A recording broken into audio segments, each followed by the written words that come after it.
The coastal breeze carried the scent of salt and distant pine, a familiar comfort I'd grown to cherish over my 32 years. My name is Ethan, and until recently, I was preparing for a future intertwined with Alara, a woman whose laugh was once the sweetest melody in my world.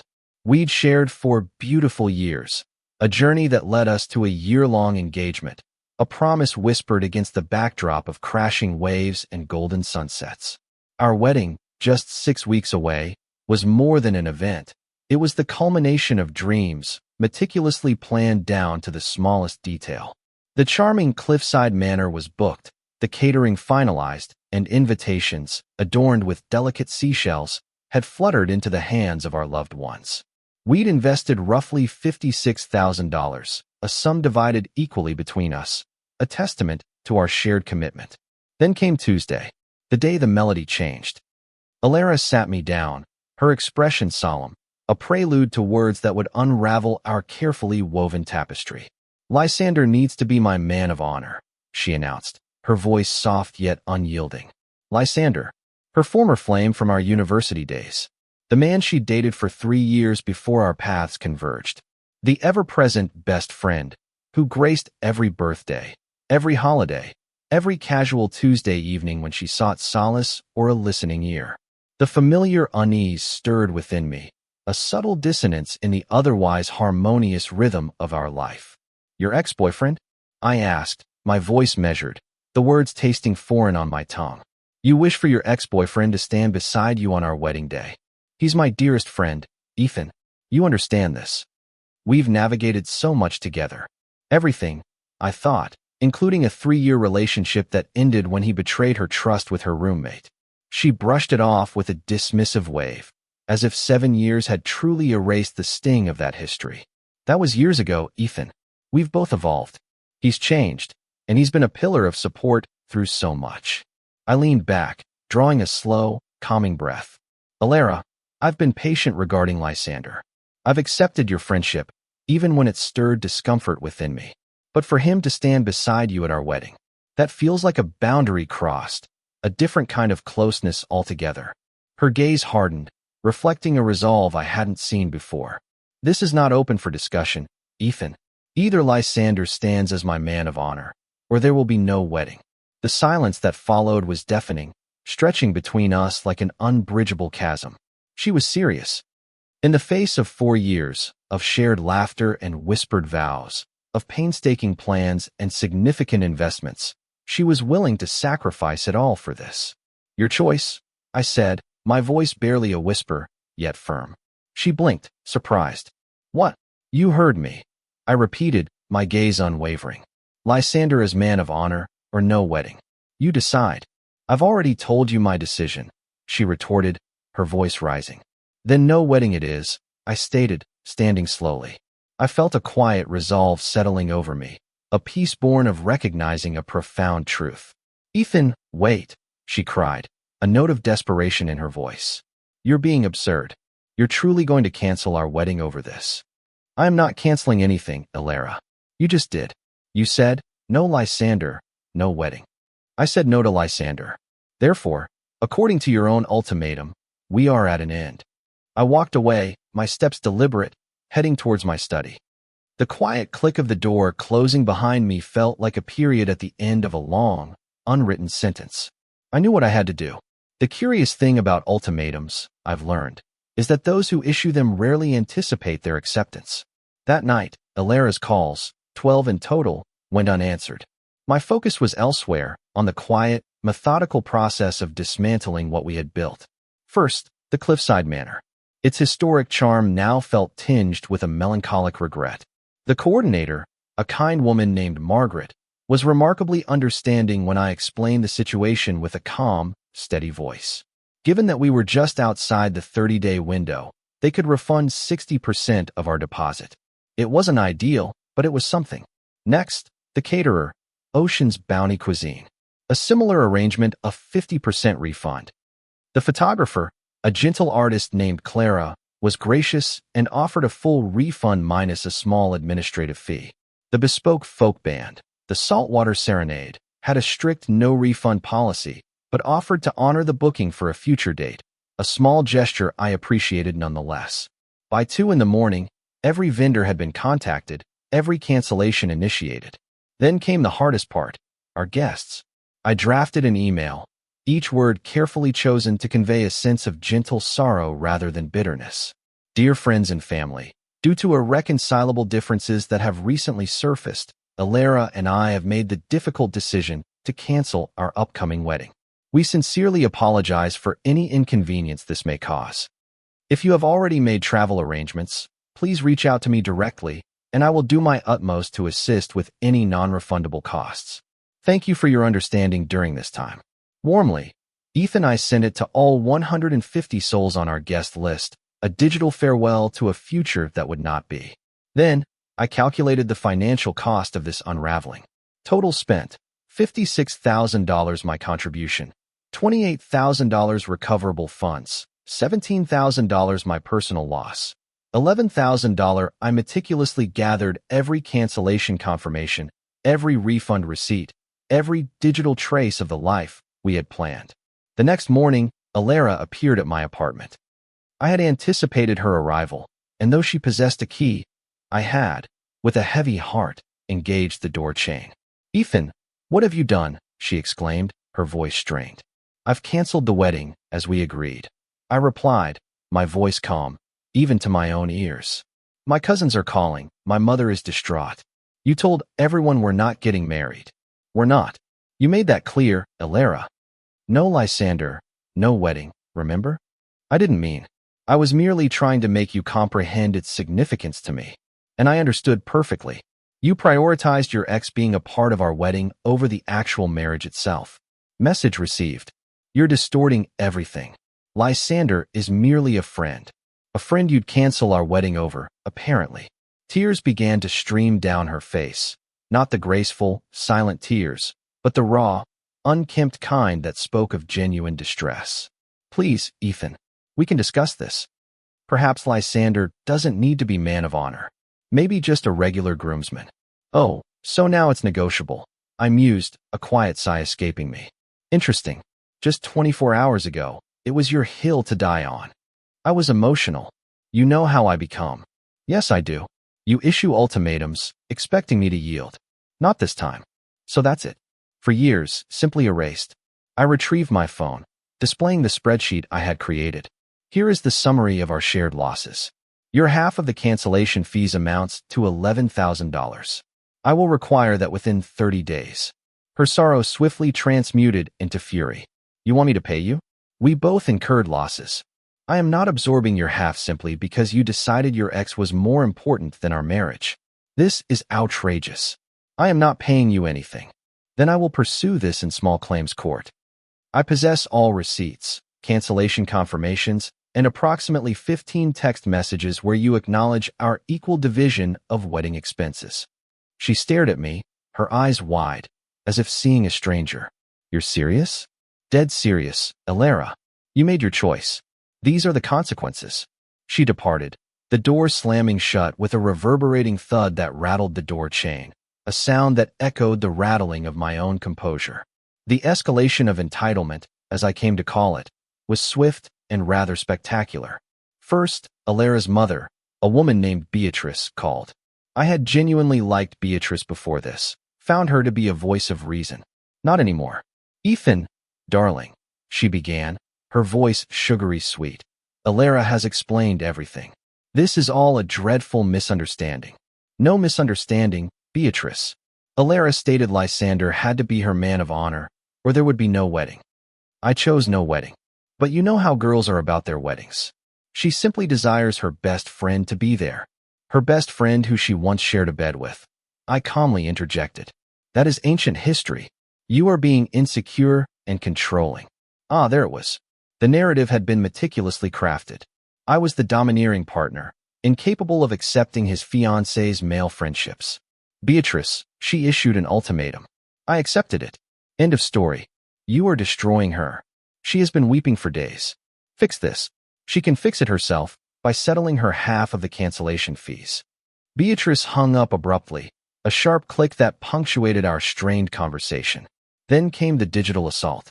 Alara posted a lengthy, dramatic lament on her social media, weaving a tale of individuals incapable of embracing strong women with male friends, of how jealousy and insecurity could dismantle beautiful connections. Her friends, a tight-knit circle from university, swiftly rallied around her, their comments a chorus of support. My phone vibrated relentlessly with messages from mutual acquaintances, all inquiring about what happened. I remained silent on social media, but to anyone who directly asked, I offered the same concise explanation. Ilara insisted her ex-boyfriend be her man of honor. I disagreed. She stated it was that or no wedding. I accepted no wedding. Most understood immediately, a quiet nod of recognition. A few attempted to argue my unreasonableness, but I ceased responding to those.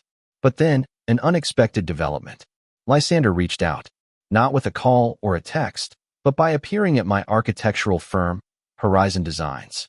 My secretary, Sarah, a woman of impeccable discretion, called up to inquire if I was expecting him. Curiosity, a dangerous companion, urged me to say yes. He strode in, radiating an air of self-importance, a relic of his college glory days, still sporting his fraternity ring at 30, still reminiscing about his quarterback triumphs. "We need to converse, man to man," he declared, his voice laced with indignation. "We truly do not," I replied, my voice steady, my gaze unwavering. "Look, I understand. You feel threatened, but Ilara and I are simply friends. Nothing untoward would have occurred at the wedding. There is no wedding, Lysander. It's been canceled. Come now, don't be like that. Are you truly going to discard what you share with her over a matter of pride?" Pride? She literally chose you over our marriage. She chose friendship. That is what mature individuals do. I found myself laughing, a genuine, mirthless laugh. Mature individuals do not demand their exes stand beside them at their wedding. You're being pathetic, old man. Be a man and let her have this. "Allow me to clarify something, Lysander," I said, leaning forward slightly, my voice dropping. "There is no wedding. It is canceled. Vendors notified. Guests informed. Deposits lost. It is done." His face registered a slow dawning of realization. "Wait, you actually canceled everything?" "Indeed. But she said you were just being melodramatic, that you'd eventually come around." She thought incorrectly. "The deposits. How much did you lose?" "Approximately $22,000 in total. I am billing Ilara for her half." Lysander went visibly pale. "Her half? She has to pay that? Why do you care?" He didn't answer, but I could almost see the cogs turning in his mind. Then, a sudden clarity. "Oh my God, she already asked you for the money, didn't she?" His silence was all the confirmation I needed. "That's truly remarkable. She desires your presence so intensely that she's requesting you to fund the privilege. How much did she ask for?" $5,000. "6." He stood abruptly, his composure cracking. "You're a genuine piece of work, Ethan. She deserves better. Then she should marry you," I retorted, a sharp edge to my voice. "Oh wait, she already attempted that, and you cheated on her." He left without another word, the sound of his hurried footsteps echoing in the quiet hallway. 2 weeks later, the Lysander situation detonated precisely as one might expect. Ilara called me, screaming. Actual, ear-splitting screams that forced me to hold the phone away from my ear. "You told Lysander about the money," she shrieked. "I told him nothing. He deduced it when he realized there were actual financial consequences to your ultimatum. He's saying he cannot assist with the wedding costs. He was going to help me pay my half." I nearly choked on my morning coffee. Wait. You expected Lysander, you're just a friend ex-boyfriend, to pay for half of our canceled wedding. He offered to help. He felt terrible about the situation. The situation you created by demanding he be your man of honor. You're the one who canceled everything after you said it was him or no wedding. I paused, taking a slow breath. Good heavens, Ilara, do you even hear yourself? This is all your fault. If I had simply accepted Lysander, if I had accepted him standing beside you at our wedding, what would have been next? Lysander joining us on our honeymoon as your emotional support friend? Lysander moving into our guest room when he experienced relationship troubles? Where, precisely, was the line going to be drawn? Silence. Then, a quiet, almost fragile voice. You don't comprehend our friendship. You're right. I do not comprehend being so devoted to an ex that you'd sacrifice your future marriage for him. I wasn't sacrificing it. I merely wished to. You wished to have your cake and eat it too. You desired me to be the stable, reliable partner who pays half the bills, and Lysander to be what? Your contingency plan, your emotional confidant. How dare you? Pay me my money, Alara. You have 2 weeks remaining. I hung up, my hand trembling slightly. The following day, I received a call from an unfamiliar number. It was Lysander's girlfriend, a woman named Sienna. Yes, Lysander had a girlfriend this entire time. Is this Ethan? She asked, her voice calm, but with an underlying steel. Yes, I'm Ethan. I'm Sienna. Lysander's. Well, ex-girlfriend now. I wanted to thank you. Thank me. I've been suspicious about him and Alara for months. When he returned home, ranting about wedding deposits and how unreasonable you were being, I insisted he show me his text messages with her. And let's just say, they were hardly appropriate for just friends. I ended our relationship on the spot. I am sorry you had to endure that. Don't be. You did me a favor. Also, I thought you should know Alara has been circulating a story that you were abusive and controlling throughout your relationship.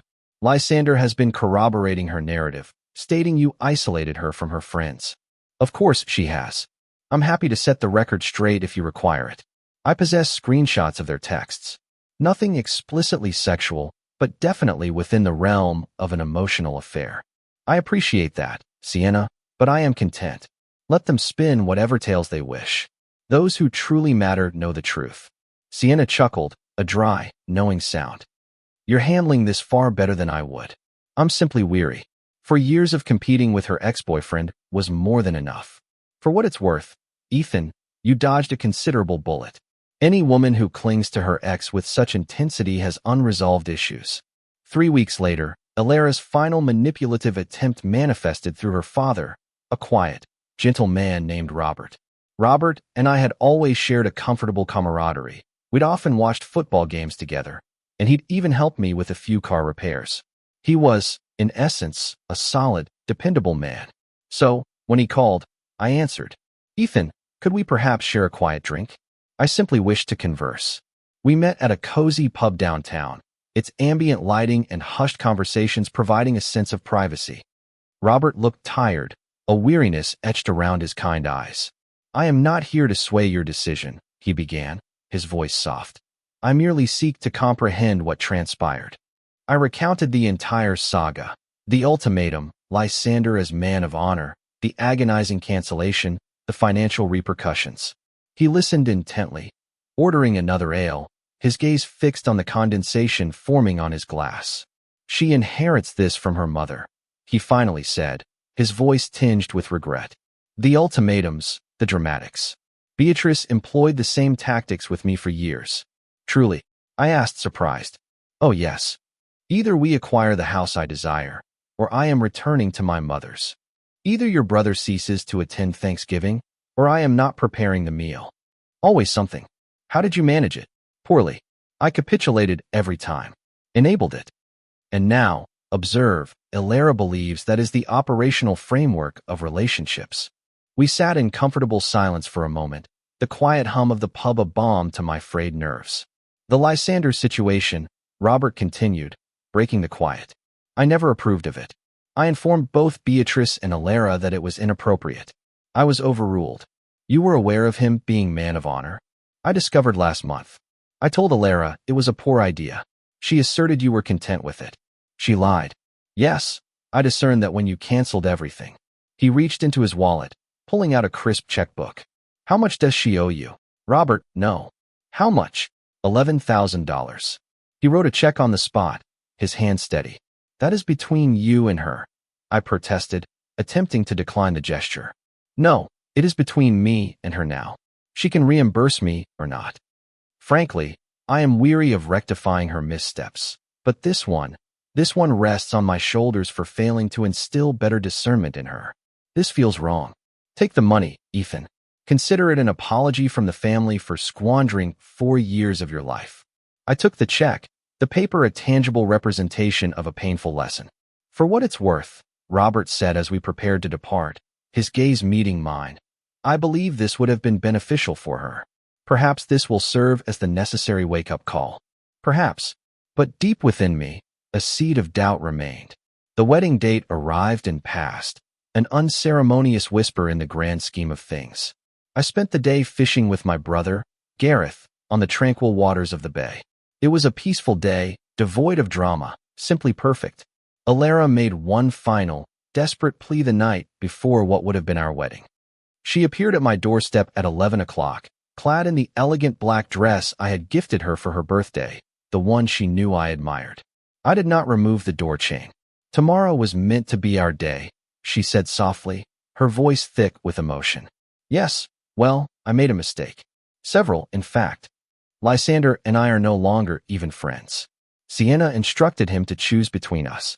He chose her. Good for them. I lost you. I lost my dearest friend. I lost everything. You didn't lose anything, Alara. You cast it all away. Can't we just? You don't even wish to hear me out. There is nothing left to hear. You made it abundantly clear where your priorities lay. Lysander meant more to you than our marriage. That is not something one recovers from. I was confused. I harbored feelings I didn't comprehend. There it was. Finally, the unvarnished truth. So, you did harbor feelings for him. Her silence was a resounding confirmation. Go home, Alara. Ethan, please. Go home. She left. I watched from my window as she sat in her car for 20 minutes, a lone, desolate figure, before finally driving away into the pre-dawn quiet. In the aftermath, Lysander and Sienna, it seems, managed to reconcile. Good for them. I suppose Sienna possesses a resilience I do not. Alara moved back in with her parents temporarily. Robert informed me she is now undergoing therapy, addressing issues of boundary setting and emotional dependency. Perhaps she will find her way. Perhaps not. It is no longer my concern. Beatrice still perceives me as the villain, posting passive-aggressive diatribes on social media about men who cannot tolerate strong women. I quietly blocked her. My closest friends, a band of brothers who stood by me, organized an unwedding gathering on what would have been the reception date. We went paintballing, consumed an ungodly amount of barbecue, and not once was Alara's name uttered. It was perfect. I kept the engagement ring for a while, a tangible reminder of a broken promise, before finally selling it last week. With the proceeds, I booked a solo trip to the breathtaking landscapes of Iceland, a journey I had long yearned for. I posted a single photograph of the ethereal northern lights.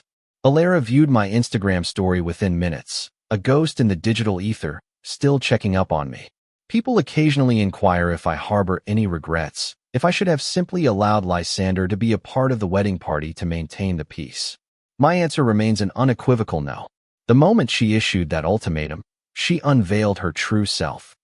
A person who would hold our entire relationship hostage to keep her ex firmly entrenched in her life. A person who would rather lose me than establish a simple boundary with Lysander. The wedding itself might have been a beautiful spectacle. The marriage, however, would have been an enduring disaster. I saved myself years of quiet competition with a phantom, of perpetually wondering what transpired during their friend gatherings, of being the perpetual third wheel in my own relationship. That $11,000? Every single penny was a worthwhile investment for the profound lesson learned.